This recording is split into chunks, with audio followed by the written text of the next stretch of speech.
আমরা সমাজ শব্দের অর্থ আমরা আলোচনা করছিলাম, তাই না? সমাজ শব্দের অর্থ কি? মিলন। সমাজ শব্দের অর্থ সংক্ষেপকরণ বা একত্রিতকরণ। তা আমরা সমাসের সংজ্ঞাটা যদি আমরা নির্ধারণ করি তাহলে কি দাঁড়াবে? যে কতগুলো সমসমান পদ পাশাপাশি বসে যখন সংক্ষিপ্ত অর্থ প্রকাশ করে সেটাকে কি বলে? সমাস বলে। সমাস শব্দের অর্থ কি? সংক্ষেপ। এখন সমাসে আমরা কতগুলো বিষয় আছে যে আমরা সমাস কেন পড়ব, এটার প্রয়োজন কেন পড়ব, এটা দরকার আছে না ফার্স্ট জানা? আমাদের সমাজটা তো না হলেও হয়, আমরা কেন এটা পড়ব? আমরা সমাজ কেন পড়ব? যে সমাজটা হলো ভাষার সৌন্দর্য বৃদ্ধি করে। প্রত্যেকটা ভাষার মূল কথা কি থাকে? শব্দ ভান্ডার। আপনি যখন ইংরেজি কথা আমরা চিন্তা করি, আপনি যখন ইংরেজি বেশি শব্দ পারবেন তখন কিন্তু আপনার ভোকাবুলারি, যেটাকে আমরা বলি ইংরেজি ভোকাবুলারি, যখন আপনি বেশি পারবেন তখন অটোমেটিক আপনি কথা বলতে পারবেন। এখানে গ্রামাটিক্যাল ব্যবহার খুব যে গুরুত্বপূর্ণ সেটা কিন্তু প্রয়োজন নাই এখানে। আপনি যখন শব্দের অর্থ বেশি জানবেন তখন ওই শব্দগুলোকে কি করতে পারবেন? আপনি সুন্দরভাবে করতে পারবেন। যেমন আমরা যদি বলি পানির আরেক নাম কি? বাড়ি, তাই না? এই যে আপনি সমর্থক শব্দ জানলেন বাড়ি, এখন আপনি পানি না বলে আমি বাড়ি তৃষ্ণার্তে ভুগতেছি, আমি বাড়ির তৃষ্ণার্তে ভুগতেছি। এখন এটাকে কি বোঝাচ্ছে?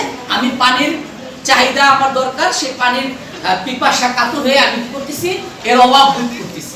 এই যে শব্দ, সে কারণে শব্দটা কি যে কোনো ভাষার জন্য একটা গুরুত্বপূর্ণ অংশ শব্দগুলো। এখন সমাজ কি করে? সমাজ আপনার নতুন শব্দ গঠনে সাহায্য করে। নতুন শব্দ কি? যেমন আপনার বড় একটা শব্দ কি? বড় একটা শব্দকে সংক্ষিপ্ত করে শ্রুতি মধুর করে, যেটা শুনতে খুব সুন্দর শোনা যায়, এরকম করে সমাজ কি করে? শব্দ গঠন করে। এখানে কি কি থাকে? এখানে পদ থাকে, বিভক্তি থাকে। সমাজ কয়ভাবে শব্দ গঠন করে? পদ দ্বারা আর কি দ্বারা? বিভক্তি দ্বারা। সমাজ দুই ভাবে শব্দ গঠন করে, এক হলো পদ দ্বারা, একটা কি? বিভক্তি দ্বারা। এখন সমাজ কয় প্রকার? 6 প্রকার। কি কি? দ্বন্দ্ব সমাস, দ্বিগু সমাস, কর্মধারয় সমাস, তৎপুরুষ সমাস, অব্যয়ভাব সমাস, আর একটা কি? বহুবিধি সমাস। সমাস কয় প্রকার? 6 প্রকার। লাস্টের প্রকার বলেন তো, সমাস কয় প্রকার? 6 প্রকার। ঠিক আছে। এখন সমাজ যেহেতু 6 প্রকার, তা আমাদের এখানে একটু বিষয় জানা দরকার, সেটা হলো কি? সমাজ কিভাবে আপনার সংক্ষিপ্ত করে, শব্দকে সুন্দর করে। যেমন বিদ্যা নিমিত্তে আলয়, নিমিত্তে আলয় কি হবে? বিদ্যালয়। এখন বিদ্যালয়টা কি? সমস্ত পদ। বিদ্যালয়টা কি? সমস্ত পদ। এটার নাম হলো সমস্ত পদ। আর এটার নাম কি? ব্যাস বাক্য বা বিগ্রহ বাক্য বা সমাস বাক্য। এটা কয়টা নাম? 3টা। সমাস বাক্য। তা আমরা বিদ্যা নিমিত্তালয়, এই যে একটা বড় বাক্য লিখলাম, এই বাক্যটাকে কি বলে? সমাস বাক্য, ব্যাস বাক্য বা বিগ্রহ বাক্য। এটার থেকে আমরা যেটা পেলাম, যেটা উত্তর আমাদের আপাতত দৃষ্টিতে মনে হচ্ছে, সেটা কি? বিদ্যালয়। বিদ্যালয়টা কি আমাদের? সমস্ত পদ। এখন এই যে ব্যাস বাক্য কি, বিগ্রহ বাক্য কি, সমাস বাক্য কি, এটা আমাদের তো জানা দরকার না? এখন কতগুলো পদ যখন সমস্ত পদ গঠনে ব্যবহার করা হয় সেগুলাকে কি বলে? বিগ্রহ বাক্য বলে বা ব্যাস বাক্য বলে। এখন বিগ্রহ বাক্যের আরেকটা রূপ আছে। কি রূপ? একটা হলো গঠন রূপ। এখন গঠন রূপটা কি? এখন এই যে সমস্ত পদটা, এই সমস্ত পদটাকে অর্থ যদি আমরা রূপায়ণ করি, এই রূপায়ণ করার জন্য কার প্রয়োজন হয়? ব্যাস বাক্যের প্রয়োজন হয়। সমস্ত পদের অর্থ রূপায়ণের জন্য কিসের দরকার হয়? ব্যাস বাক্যের দরকার হয়। যেহেতু এটা ব্যাস বাক্য, এটা ছাড়া আমরা সমস্ত পদ কি করতে পারবো না? নির্ণয় করতে পারবো না। আর সমস্ত পদ নির্ণয় করার জন্য আমাদের কোনটা প্রয়োজন? আমাদের ব্যাস বাক্যের প্রয়োজন। এখন এই যে ব্যাস বাক্য বা বিগ্রহ বাক্য কেন বলা হয়? বিগ্রহ বাক্য মানে বিশেষ রূপ। সমস্ত পদের বিশেষ রূপ নিরূপণের জন্য যে সমস্ত সমসমান পদ ব্যবহার করা হয় তাকে কি বলে? বিগ্রহ বাক্য বলে বা বেশ বাক্য বলে। ক্লিয়ার হয়েছেন? বিগ্রহ বাক্য সম্পর্কে ক্লিয়ার হয়ে গেছে? ঠিক আছে, এখন বিগ্রহ বাক্য আমাদের কিভাবে গঠিত হয় এটা একটু আলোচনা দরকার আছে না? আমরা বিগ্রহ বাক্য জানলাম, এখন বিগ্রহ বাক্য কিভাবে গঠিত হয় সেটা আমাদের একটু আলোচনা করতে হবে। তার আগে আমরা সমস্ত পদটা একটু আলোচনা করব। সমস্ত পদটা হলো যখন কোন সমাজবদ্ধ পদের সংমিশ্রণে নতুন কোন পদ তৈরি হয়। যখন কোন সমাজবদ্ধ পদের বা সমসমান পদ ব্যবহার করে নতুন কোন পদ সৃষ্টি হয়, সেই পদটাকে কি বলে? সমস্ত পদ বলে। এখানে সমসমান পদ কয়টা আছে? তিনটা। কয়টা আছে? তিনটা। এখন এই তিনটাকে আমরা একসাথে শুনতে খুব জটিল মনে হয়, দুর্বোধ্য মনে হয়, আমাদের কাছে কঠিন মনে হয় না? বিদ্যা নিমিত্তে আলয়, এটাকে খুব কঠিন মনে হয়। সে কারণে আমরা কি করলাম? সংক্ষিপ্ত শ্রুতি মধুর, শুনতে মনটা জুড়ে যায়। আমি বিদ্যালয়ে যাই, মনটা জুড়ে যায় না? যে আমি বিদ্যালয়ে যাওয়ার সময় হয়ে গেছে, আমি বিদ্যালয়ে যাচ্ছি। এখন যদি আপনি বলেন আমি বিদ্যা নিমিত্তে আলয়ে যাচ্ছি, অনেক কঠিন, দুর্বোধ্য মনে হয়, অনেকেই বুঝবে না। সেই কারণে আমরা কি করতেছি? এই যে তিনটা সমসমান পদকে আমরা একটা শব্দে পরিণত করলাম, সেটা কি আমাদের সমস্ত পদ। ক্লিয়ার? এখন সমসমান পদ কাকে বলে? এটা একটা সমসমান পদ, এটা একটা সমসমান পদ, এটা একটা সমসমান পদ, তাই না? সমসমান পদ কাকে বলে? সমসমান পদ হলো ওই পদ যে পদগুলোর সংমিশ্রণে, যে পদগুলোকে পদান্য করে আমাদের সমস্ত পদ গঠিত। এখন বিলাত থেকে ফেরত, নতুন একটা করি আমরা। বিলাত থেকে ফেরত, এটা আমরা সমস্ত পদ কি হবে? বিলাত ফেরত। সমস্ত পদ কি হবে? বিলাত ফেরত। এখন বাদ গেল কোনটা? থেকে বাদ গেল না আমাদের? এর থেকেটা কি? সমসমান সহায়ক অন্য পদ। এটা কিন্তু সমসমান পদ না। সমসমান পদ কোনটা? বিলাত ফেরত। এই দুইটা কি? সমসমান পদ। আবার বলতেছি সমসমান পদ কি? সমসমান পদ হলো যে পদগুলোর সংমিশ্রণে সমস্ত পদ গঠিত হয়, সেগুলা কি? সমসমান পদ। এখন বিলাত ফেরত গঠিতেছে কি? বিলাত আর ফেরতের সংমিশ্রণে। মাঝখানে আমাদের বাদ গেল কি? থেকে। থেকেটা কি আমাদের? সমসমান সহায়ক অন্য পদ। এটার নাম কি? সমসমান সহায়ক অন্য পদ। সহায়ক অন্য পদ। আর এই দুটার নাম কি? সমসমান পদ। বুঝছেন না বুঝেন নাই? জি স্যার। সমসমান পদ বা সমসমান সহায়ক অন্য পদ কি বুঝা গেছে? এই যে সমসমান পদ বা সমসমান সহায়ক অন্য পদ, এগুলার সংমিশ্রণে আমাদের কি হয়? বেশ বাক্য তৈরি হয়। এগুলার সংমিশ্রণে কি তৈরি হয়? বেশ বাক্য তৈরি হয়। এখন সমস্ত পদকে আমরা আবার দুই ভাগে ভাগ করতে পারি, বা সমসমান পদকে আবার দুই ভাগে ভাগ করতে পারি। কিভাবে? এটাকে যদি আমরা দুইটা ভাগ করি, বিলাতে একটা শব্দ, ফেরত একটা শব্দ, তাই না? বিলাতে একটা শব্দ, ফেরত একটা শব্দ না? এটা কি? প্রথম যেটা আছে এটা কি? পূর্বপদ। পূর্ব। এটা কি? উত্তর পদ বা পরপদ। উত্তর পদ বা পরপদ। এই এটার আবার দুইটা নাম। যদি কোশ্চেনে থাকতে পারে এরকম যে উত্তর পদ কি, পরপদ, তাই না? পূর্বপদ কি? যেটা প্রথম বসে। পূর্বপদ কি? যেটা প্রথম বসে। এখানে আমাদের সমসমান পদ কয়টা? দুইটা। তা পূর্বপদ কোনটা? বিলাত। আর পরপদ ফেরত, তাই না? এই বিষয়টা ক্লিয়ার হয়েছে আপনারা? পূর্বপদ কি, পরপদ কি? এগুলো নিয়ে তো আমাদের আলোচনা দরকার নেই, দরকার আছে? এরপর আমরা আমাদের সমসমান পদ বা সমাস আমাদের কয় ধরনের? কয় প্রকার সমাস? আমরা একটু নিয়ে আলোচনা করি। এখানে বিভক্তি নিয়ে একটু আলোচনা করা দরকার আমাদের, যেহেতু সমাসের সাথে বিভক্তির একটা সম্পর্ক আছে। আপনি সেই সম্পর্কটা যত অ্যাভয়েড করার চেষ্টা করেন, কিন্তু অটোমেটিক সেই সম্পর্কটা এসে পড়ে সমাসের সাথে আর একটা কার সাথে? বিভক্তির সাথে। এখন বিভক্তি কি এটা আমাদের জানতে হবে। বিভক্তি জানা দরকার না আমাদের? বিভক্তি হলো কোন শব্দ বা পদ গঠন করার ক্ষেত্রে যেগুলো সংযুক্ত হয়ে নতুন শব্দ বা পদ গঠন করে, সেটাই কি? বিভক্তি। সেটাই কি? বিভক্তি। যেমন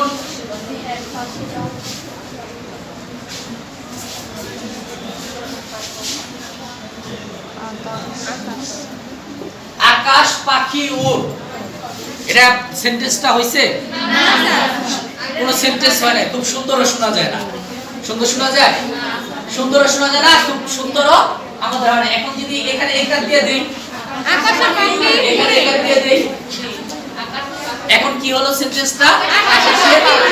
এখন খুব সুন্দর শোনা যায় না? জি স্যার। এখন মনে হচ্ছে এটা একটা বাক্য হইছে আমাদের, তাই না?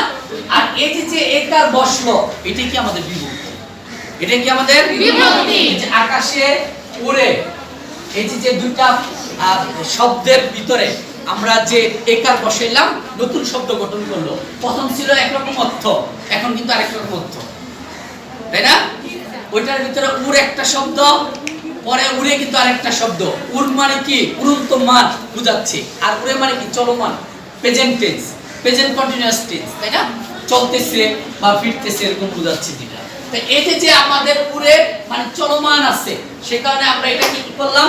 বুঝাচ্ছি যে কাজটা চলতেছে আমাদের। তাই এই যে শব্দ, নতুন শব্দ গঠন করলো, এখন বিভক্তির বা পদ বা শব্দ, এটা কি একই সমর্থক? শব্দ কিন্তু ভিন্ন, পদ কিন্তু ভিন্ন, তাই না? এখন আমরা শব্দ কোনটা, পদ কোনটা, এভাবে চিনব কিভাবে? এটা দরকার আছে না চিনা? শব্দ কোনটা, পদ কোনটা? এখন শব্দ তো আমি, শব্দ মানে কি? বাকযন্ত্রের সাহায্যে যা সৃষ্টি হয় তাই কি শব্দ পাওয়া আছে, তাই না? আর পদ কোনটা? পদটা হলো বিভক্তি যুক্ত যেটা। আমরা যদি এরকম বলি, শব্দ যখন বাক্যে বসে বিভক্তি বলে, তাকে বিভক্তি গঠনে শব্দের প্রয়োজন হয়। যদি আমরা এরকম বলি, হয় না? তো এখানে যেমন আমরা যদি বিভক্তিটা বসলো কেমনে, আমরা কিভাবে বুঝবো যে এখানে বিভক্তি বসছে? আপনি একটা বিভক্তি চিনেন না, এ অয়তে সপ্তমী বিভক্তি। বিভক্তি কয় প্রকার? 3 প্রকার। বিভক্তি 7 প্রকার, প্রথম বিভক্তি থেকে সপ্তমী বিভক্তি পর্যন্ত। বিভক্তি কয় প্রকার? 7 প্রকার, কিন্তু প্রধানত আবার 2 প্রকার। কিভাবে? একটা নাম বিভক্তি, আরেকটা কি ক্রিয়া বিভক্তি। একটা নাম বিভক্তি, আরেকটা কি ক্রিয়া বিভক্তি। আর এইভাবে বিভক্তি 7 প্রকার। এখানে আমরা কিভাবে বুঝলাম যে এখানে বিভক্তি হয়েছে? আকাশ যোগ এ, তাই না? আকাশে হলো না আমাদের? আকাশ যোগ এ। কিন্তু এই যে আকাশে, আকাশ এ ভাঙার পর আমাদের নতুন একটা শব্দ হলো আকাশ। এই আকাশ শব্দ কি আছে না? মাথার উপর যেটা থাকে, যেটা প্রতি মুহূর্তে রং চেঞ্জ করে, সেটাকে আমরা আকাশ বলি। যেখানে আমাদের মন বিষণ্ণ থাকলে আমরা তাকালে আমাদের মন ভালো হয়ে যায়, সেটাকে আমরা কি বলি? আকাশ বলি। এই যে আকাশে উড়ে, উড়ে আমরা এখানে বিভক্তি ইউজ করছি, তাই না? এখন উড়ে যে বিভক্তি ইউজ করছি, এখানে উড় যোগ এ। এখন উড় কি একটা শব্দ হয় না? অর্থ আছে না? উড়ের তো একটা অর্থ আছে, আছে না? তাই এই যে বিভক্তি ভাঙলাম, এরপর কি কোনো অর্থ চেঞ্জ হয়েছে? যখন কোন শব্দের বিভক্তি চেঞ্জ করার পরও অর্থের অর্থগত বা ব্যুৎপত্তিগত কোনো পরিবর্তন না হয়, সেটাকে কি বলে? পদ বলে। আর সেটা বিভক্তিযুক্ত শব্দ। ক্লিয়ার? এখন আমাদের একটু সমাজ নিয়ে হালকা আমি একটু আলোচনা করে দিচ্ছি, অল্প, খুব বেশি আলোচনা করতে পারবো না, যেহেতু আমরা আরেকটা টপিক নিয়ে আলোচনা করবো আপনাদের সাথে। সমাজ আমাদের কয় প্রকার? 6 প্রকার।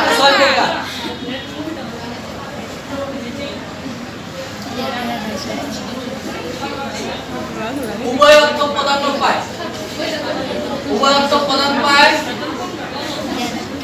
দ্বন্দ্ব সমাজ। দ্বন্দ্ব সমাজে কি থাকে? উভয় অর্থ প্রাধান্য পাবে, মানে দুইটা যে অর্থ থাকবে, ওই দুইটা অর্থকে প্রধান অর্থ হিসেবে গণ্য করতে হবে। যেমন বাবা ও মা, বাবা ও মা। এখন বাবাও কি? বাবা একটা পরিবারের প্রধান, মাও একটা পরিবারের প্রধান। দুইটার অর্থ কি? গুরুত্বপূর্ণ। দুইটার অর্থ কি? গুরুত্বপূর্ণ। এখন এই যে বাবা ও মা, দুইটা অর্থ যেহেতু গুরুত্বপূর্ণ এবং দুইটাই প্রধান শব্দ, সেই কারণে এটা কি সমাজ? দ্বন্দ্ব সমাজ। কারণ কি? দ্বন্দ্ব সমাজ চেনার উপায় আমরা কি দিছিলাম? উভয় অর্থ প্রাধান্য পাবে, উভয় অর্থ প্রাধান্য পাবে।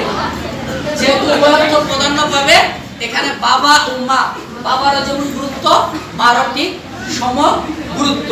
সেই কারণে আমরা কি লিখলাম? এটা ব্যক্তি কি হবে? সমস্ত পদ কি হবে? বাবা মা, বাবা মা। এটা বেশভাগ কি সমস্ত পদ কি হবে? বাবা। আরেকটা চিনার উপায় দ্বন্দ্ব সমাজের। দ্বন্দ্ব সমাজের আমরা দুইটা সমসমান পদ কি, এখানে কিন্তু বাবা একটা সমসমান পদ, মা একটা সমসমান পদ, তাই না? এখন দুইটা সমসমান পদকে যখন আমরা আলাদা করব বা সম্পর্ক নিরূপণ করব, তখন কি হিসেবে যুক্ত হবে, মানে মাঝখানে সংযোগ কি হিসেবে থাকবে? ও এবং অথবা, ও এবং অথবা, এই তিনটা সংযোগ শব্দ দিয়ে আমরা কি করব? এই দ্বন্দ্ব সমাজের বেশ বাক্যে যে দুইটা শব্দের সংযোগ থাকবে সেটাকে আমরা কি করব? নিরূপণ করব। বুঝে গেছে? এরপর কি আছে? উভয় অর্থ প্রদান পায়।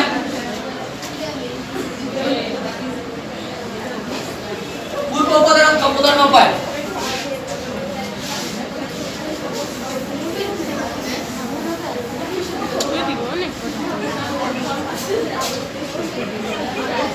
আমি কিন্তু সাইডটা শুনতেছি এদিকে, এদিক থেকে এদিক থেকে সাইডটা করতেছি। আমি বলছিলাম সাইডটা করবে না।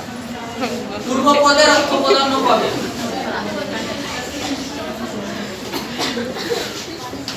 অব্যয়ভাব সমাস। অব্যয়ভাব সমাজের অর্থ প্রদান পাবে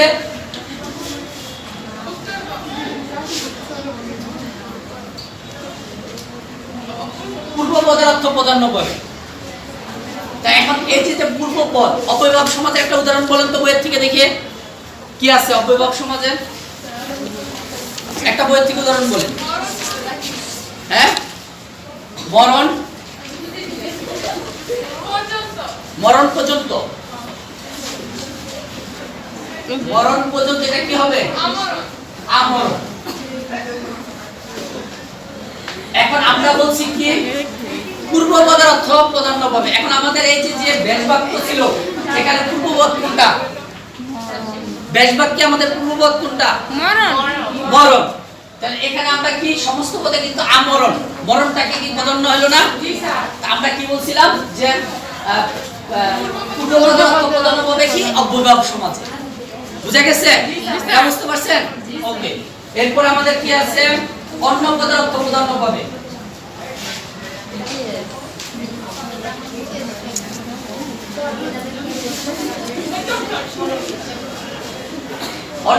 অন্য পদের অর্থ প্রাধান্য পাবে।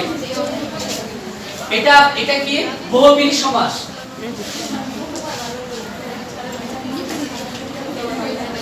বহুব্রীহি সমাসে কি হয়? আমাদের অন্য পদের অর্থ প্রাধান্য পাবে, মানে পূর্ব পদের অর্থ প্রাধান্য পাবে না, পর পদের অর্থ প্রাধান্য পাবে না, এটা অন্য কোন অর্থ প্রাধান্য পাবে।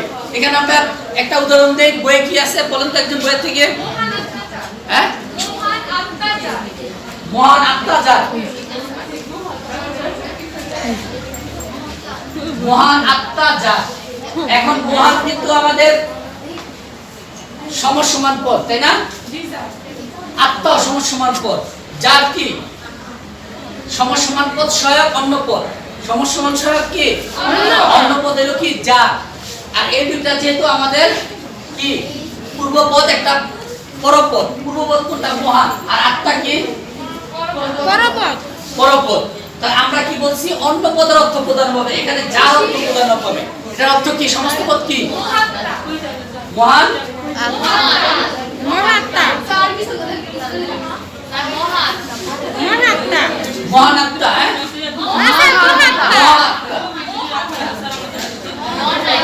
আমাদের 9 টাকাটা দেবে। এই যে মহাত্মা গঠিত হলো কিসের? কার মাধ্যমে? যার। এখন মহাত্মা একটা তৃতীয় পক্ষে, থার্ড পারসনে।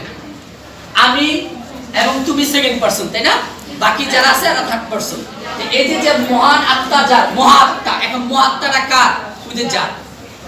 যার খুব মনোভাবটা কি? খুব মহান, যে উদার প্রকৃতি, যার ভিতরে কোনো কুটিলতা নাই, সে কি? মহান ব্যক্তিত্ব, তাই না? এই যে মহান ব্যক্তিত্ব, এই মহান ব্যক্তিত্বের যে আত্মা থাকে সেটা কি? মহাত্মা। এখন এই যে এই যার বলতে কাকে বোঝাচ্ছে? ওই তৃতীয় পক্ষকে। সেই কারণে আমরা কি বললাম যে যে যে সমসমান পদে বা যে সমাসে অন্য পদের অর্থ প্রাধান্য পায়। অন্য পদ বলতে কোন পদটাকে বোঝাচ্ছি? যে সমসমান পদের পূর্বপদ না, পরপদ না, এটা সহায়ক যে পদ আছে সেই পদের অর্থ প্রাধান্য পায়। সেটাই কি আমাদের বহুব্রীহি সমাস। তো আমাদের তিনটা সমাস হয়ে গেল না? বাকি থাকে কি?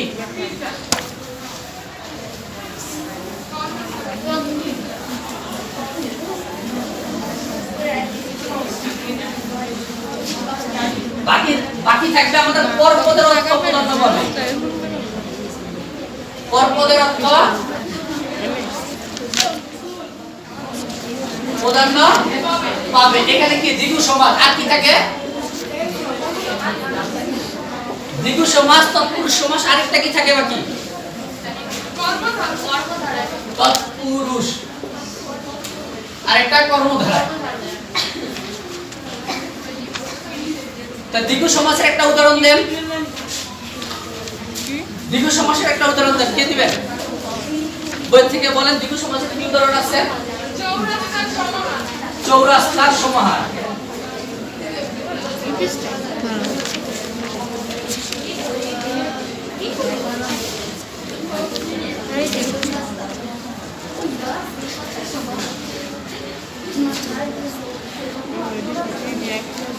এখানে মনে হয় আমাদের একটা ভুল হয়ে গেল।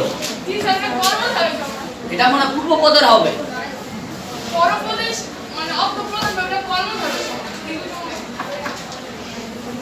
কর্মধারাতে লিখছি দ্বিগু সমাস, তৎপুরুষ সমাস, কর্মধারয় সমাস।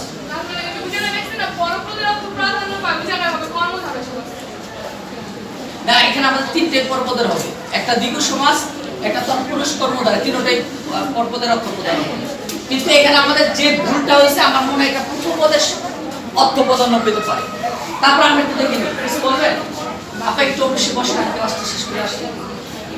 এটি যে চৌরাস্তার সমাহার, এটাকে যদি আমরা সংক্ষেপে করি সেটা কি হবে? চৌরাস্তা।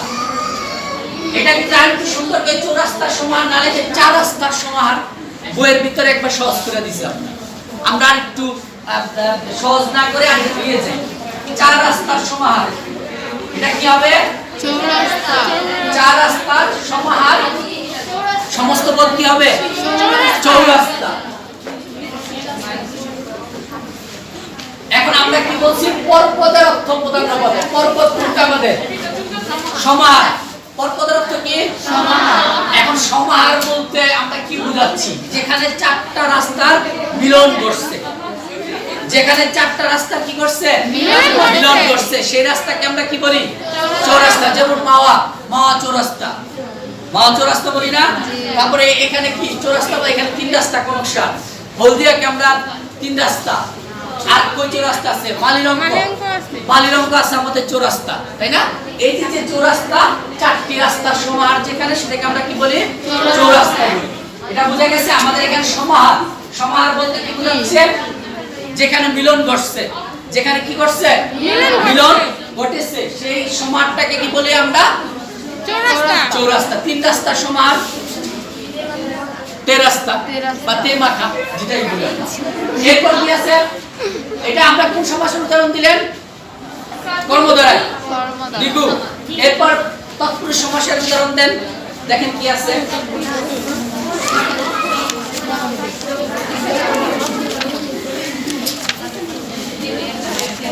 পাইছেন তৎপুরুষ?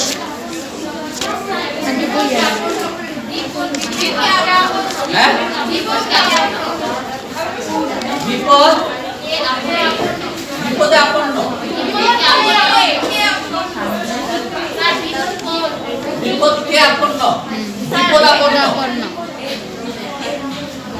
এটা না? বিপদকে আপন্ন, বিপদ আপন্ন। হ্যাঁ, দয়ের ভিতরে রাখা আছে না? জি স্যার। এই যে বিপদকে আপন্ন, আমাদের এখানে কয়টা শব্দ আছে? দুইটা। দুইটা না? এটা কি পূর্বপদ, এটা কি আমাদের এখানে কি বলছে? পরপদের অর্থ প্রদান হবে। এই যে আপন্ন, আপন্নকে আমরা গুরুত্ব দিলাম কোনটা? আপন্ন মানে কি? আচ্ছাদিত। আপন্ন মানে কি? আচ্ছাদিত, ধরে ফেলছে। এখন এই বিপদকে আপন্ন, বিপদ যখন আমাদের উপর চলে আসে তখন কিন্তু আমরা এই শব্দটা ইউজ করি। তো সেই কারণে আমরা কি করলাম? পরপদের অর্থ এখানে প্রাধান্য দিলাম, বিপদ আপন্ন। ক্লিয়ার? এরপর বলেন আরেকটা কি থাকে আমাদের? তৎপুরুষ সমাস। তৎপুরুষ সমাসের একটা উদাহরণ, এটা বুঝতে পারছেন? হ্যাঁ, এটাই তৎপুরুষ। তো কর্মধারয় সমাসের উদাহরণ দেন নেই? কি দিতেছেন আপনারা? আপনার সাথে তার বিষয় ফেলাইতেছে বই না দেখাতে। কর্মধারয় সমাস বলেন। হ্যাঁ, নীল যে পদ্ম, নীল পদ্ম, নীল পদ্ম, তাই না? এটা কি সমাস? কর্মধারা, তাই না? তো আমাদের এখানে কি নীল কি সমসমান পদ, এটা কি পূর্বপদ, সমসমান পদের পূর্বপদ, আর পদ্ম পরপদ, এটা সমসমান পদ, আর যেটা কি সমান সমান সহায়ক অন্য পদ, তাই না? তো আমাদের এই যে এখানে আমরা কি করলাম যে পরপদের অর্থ প্রাধান্য পাবে। এখন পদ্ম কি একটা ফুল, পদ্ম কি একটা ফুল, অনেকটা শাপলা জাতীয়, অনেকটা কি জাতীয় শাপলা জাতীয়। এখন এই যে পদ্ম ফুলটাকে আমরা কি করলাম, প্রাধান্য করলাম, গুরুত্ব দিলাম। নীলটাকে একটা কালার, একটা রং, বিশেষণ, এটা কি বিশেষণ। এখন এই যে নীল যে পদ্ম আমাদের যে সহায়ক সমসমান সহায়ক অন্য পদ ছিল সেটাকে আমরা বাদ দিয়ে দিলাম, এটা রূপ পেয়ে গেল। এটা কি পেয়ে গেল, পদ্ম রূপ হিসেবে এটা হারিয়ে গেল। আমরা নীল পদ্ম সংক্ষেপে সমস্ত পদ হিসেবে কি করলাম, নীল পদ্ম। এখানে আমাদের পরপদের অর্থ প্রাধান্য পাইছি, যেহেতু পদ্মটা আমাদের পরপদ। বুঝছেন না বুঝেন নাই? বুঝে গেছে? অনেক বড় ক্লাস, এটাকে 3 দিনে শেষ করার কথা। কতটুকু বুঝছেন আমি জানি না, আমি চেষ্টা করছি, যেহেতু আমাদের সময় কম, আমরা ক্লাস পাবো আর 2 দিন। এর ভিতরে একদিন আমরা ক্লাসের জন্য ক্লাস রাখবো, আরেকদিন কি আমরা জাস্ট অন্য কথা বলবো, জাস্ট আমরা কিভাবে এই সময়গুলো পার করলাম। এই কারণে আমরা যেহেতু সময় নেই, আমি একদিনে শেষ করে দিলাম।